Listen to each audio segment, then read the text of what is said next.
Ah, bonsoir, je suis Bob Lennon.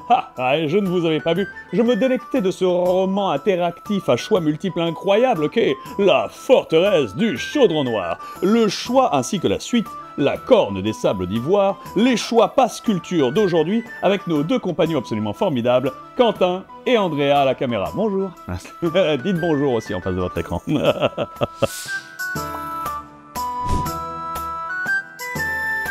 Non, le deuxième tome, La corne des sables d'ivoire, disponible dans toutes les bonnes librairies de France,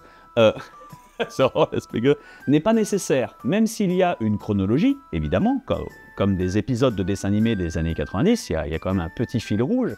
Il n'est pas nécessaire d'avoir vu tous les épisodes pour comprendre ce qui se passe dans l'épisode. Tu peux regarder n'importe quel dessin animé de nos jours et comprendre qui est le protagoniste, pourquoi tu fais ce que tu fais, qu'est-ce qui t'arrive, quelle est la péripétie, et comme tu l'as dit, c'est un peu comme des épisodes de Pokémon finalement.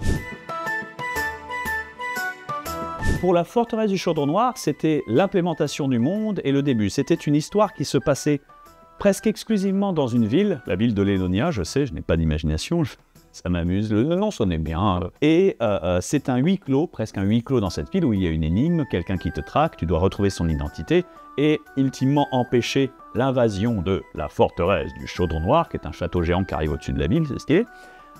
Mais pour le deuxième, La corne des sables d'ivoire, pour le tome 2, je voulais faire un voyage. Je voulais plus un livre dont la structure narrative ressemblait à une chaîne, c'est-à-dire qu'à chaque fois, il y a deux choix à faire, des embranchements, l'embranchement gauche ou droite, qui change un peu toi l'histoire, ce qui fait que du coup c'est un voyage, c'est une aventure. Tu ne finis pas du tout au point final de là où tu as commencé, au contraire, tu vis plusieurs péripéties, c'est le Hobbit en fait, hein. Tu pars d'un point de départ, tu arrives devant un dragon. Et dans celui-ci, tu partais au sud, dans le désert du sultanat. Oui, il y a un sultan, mais c'est un nain, donc c'est un sultanat, ça m'a fait beaucoup rire. J'aime beaucoup l'idée. Ils ont des tapis roulants, c'est pas des tapis volants parce que c'est des tapis en marbre, mais ils roulent sur le sabre, donc c'est cool. Et tu vis une aventure fantastique car le sultan, qui lui a 99 filles et pas un seul fils, doit faire la passation de pouvoir à un de ses enfants. Malheureusement, la loi dit qu'une fille ne peut pas hériter du grand turban et il a besoin de changer la loi. Pour changer la loi, il a besoin d'un artefact et il t'envoie donc dans cette quête récupérer le fameux artefact qui lui conférerait l'autorité de changer cette loi constitutionnelle qu'il ne puisse pas faire parce que il se fait vieux et du coup voilà. Oui, parce que les gens, ceux qui ne le savent pas, j'ai été youtubeur et je le suis toujours depuis presque 15 ans maintenant, ça commence à faire un sacré bout de temps. Et j'ai toujours été quelqu'un qui promouvoit l'interaction avec le public, qui discute avec les gens. Quelque part, je suis un spectacle de marionnettes vivant. C'est-à-dire, sans public, je ne suis rien. Il y a des artistes qui arrivent à subsister sans personne, des sculpteurs qui font des merveilles d'enchantement visuel impressionnantes, qui n'ont besoin de personne pour être contemplés. C'est le gars a terminé, il dit c'est bon, j'ai dit ce que j'avais à dire, puis il part. Moi non, j'ai besoin, pour faire mon spectacle des marionnettes, j'ai besoin des enfants qui soient devant et qui regardent et qui interagissent et qui disent derrière toi Guignol le gendarme. Donc, faire un roman et faire juste un livre avec une histoire fixe n'aurait pas été satisfaisant et n'aurait pas été enrichissant pour moi parce que je ne vous aurais pas happé et impliqué autant dans l'aventure, de mon point de vue, que de vous laisser le choix. De vous laisser le choix de vos propres décisions et de vos propres conséquences, qui permet je sais pas, je trouve ça bien.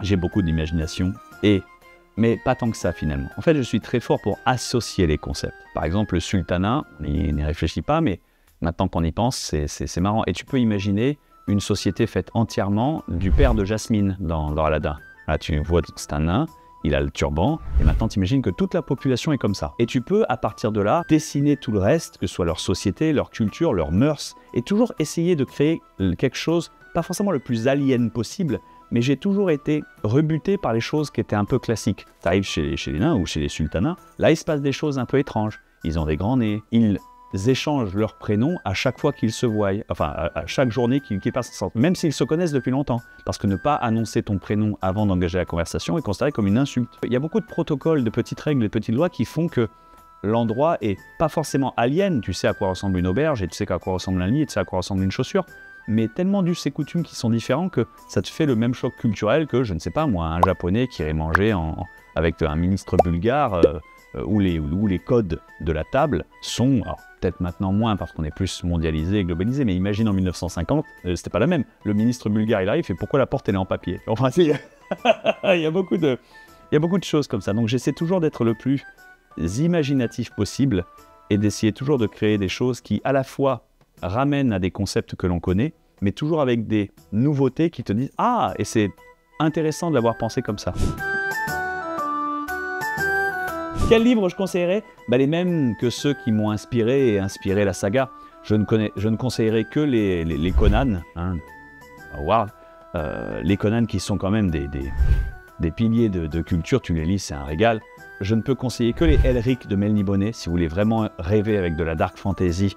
En plus, c'est revenu à la mode apparemment, hein, c'est pour ça. Elric de Melniboné, vous allez bader, c'est fantastique. Toujours un intemporel du Terry Pratchett, les Annales du Disque Monde, toujours, à toutes les sauces, dans n'importe quel ordre. Mon niveau comparé à ces piliers éternels de la culture est insignifiant, mais j'ai l'humble honneur et plaisir de tirer mon inspiration de ces gens-là, parce que vraiment, ce sont des bouquins exceptionnels. Hé gamin, observe ce livre absolument incroyable. Il est disponible sur le Pass Culture, c'est La Forteresse du Chaudron Noir, mais le tome 2 vient de sortir. Oh mon dieu, t'es sûr, le tome 2? Regarde, c'est toi gamin. Ouais, le gros plan. Pourquoi on est en train de piller là? Pourquoi on est en train de piller une vieille momie? Pour le pognon gamin. Et il sera disponible pour la somme modique de... que dalle, puisque vous avez le Pass Culture.